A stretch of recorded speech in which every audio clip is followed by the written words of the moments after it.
Senin 18 Mei 2026 di bawah langit Jakarta, sebuah pesan tegas dikirimkan ke seluruh dunia. Raksasa Asia Tenggara tidak sedang tidur. Hari ini, peta geopolitik dan supremasi udara di kawasan ASEAN resmi bergeser dan bergetar. Ini kalau kata netizen COMBG bos. Tapi canda. Bapak Presiden Prabowo Subianto, maksud saya Bapak Presiden Prabowo Subianto secara resmi menyerahkan deretan alutsista generasi terbaru kepada TNI kita. Ini bukan sekedar pameran kosmetik biasa, bukan barang bekas hasil refurbish, melainkan investasi strategis bernilai tinggi untuk memutus dominasi udara asing di wilayah kedaulatan kita. Bang, ini kalau dilawan pakai FA50 Upin Ipin bagaimana? Iya, lewat bosku. Maksudnya lewat warung Paman Mutu. Mari kita bedah secara objektif. Berdiri paling depan sebagai ujung tombak serangan brutal ialah 6 unit jet tempur Rafale. Secara doktrin militer, Rafale adalah Omni-Rule Fighter.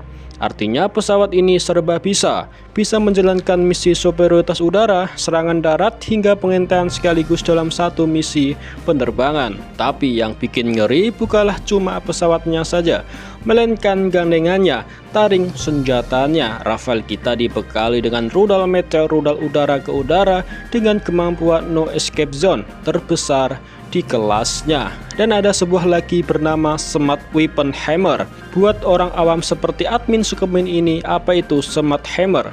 Smart Hammer ini artinya adalah palu pintar. Jadi kalau ada penyusup masuk ke wilayah ruang udara kita tanpa izin, TNI nggak perlu repot-repot lagi ngejar sambil klakson. Ya cukup lepasin palu pintar ini dari jarak jauh, langsung diketok di tempat. Pulang-pulang auto penyok itu jet asingnya abangku.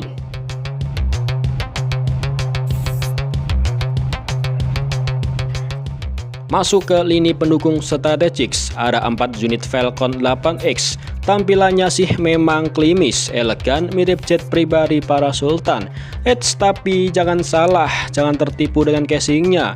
Ini bukanlah buat para menteri jalan-jalan sore ya. Di dalam bodi ramping ini, nangkring sebuah sistem komunikasi canggih untuk misi komando dan kendali udara. Ini adalah otak berjalan di angkasa saat pertempuran terjadi abangku. Lalu, tengok ke sudut belakang, 2 unit pesawat angkut berat A400M MRTT. Ini yang namanya game changer logistik.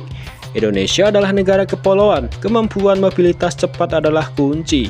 A400M mampu untuk menerbangkan muatan berat, termasuk kendaraan taktis ke landasan pendek dan tak beraspal di pelosok Nusantara.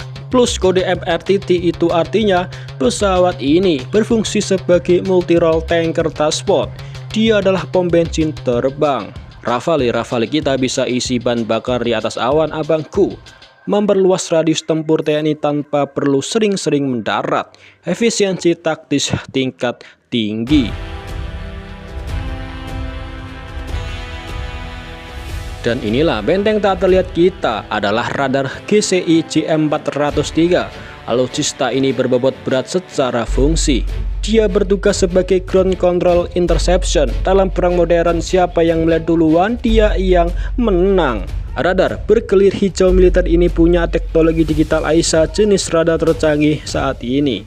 Dia mampu mengendus ancaman dari jarak ratusan kilometer, menembus batasan cuaca, dan langsung memandu jet tempur kita menuju sasaran dengan akurasi presisi. Saking pekanya radar buatan dari Thales ini, jangankan jet tempur siluman musuh, kode-kodean tipis dari gebetan yang mulai menjauh pun kayaknya bisa terdeteksi di monitor. Sensitif banget ya. Kehadiran penuh jajaran kabinet dan pimpinan DPR Halim membuktikan satu hal, urusan kedaulatan adalah harga mati. Pajak yang ada bayar kembali dalam bentuk perisai baja yang melindungi tidur nyenyak anak cucu kita.